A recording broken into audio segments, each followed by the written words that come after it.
एक दिमाग से सोचता है। ক্রিকেট মাঠের পর এবার কি রূপালী পর্দায় ধোনি? बात खत्म।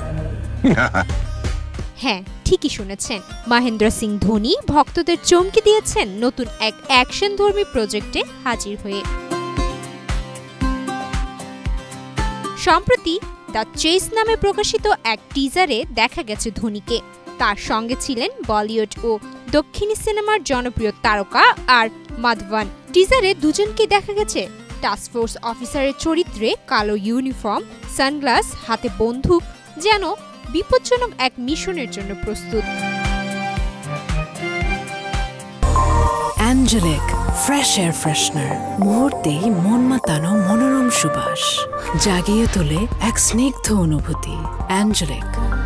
টিজারটি শেয়ার করে মাধবন লিখেন, এক মিশন, দুই যোদ্ধা, তৈরি হও, শুরু হচ্ছে দারুণ এক তারা। তবে প্রশ্ন থেকে গেছে, এটা আসলে সিনেমা, ওয়েব সিরিজ নাকি বিজ্ঞাপন? ভক্তরা সামাজিক মাধ্যমে ধোনিকে হিরো বলে ডাকছেন।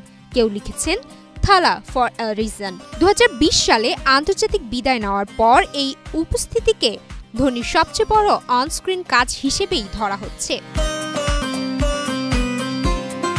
আইপিএল ছাড়া মাঠে আর দেখা যাবে না তাকে। তবে এবার পর্দায় যেভাবে ধরা দিলেন, তাতে ভক্তদের উত্তেজনা আরও বেড়েছে। দেখা যাক দ্য চেজ ধোনির জন্য নতুন অধ্যায় খুলে দেয় কিনা।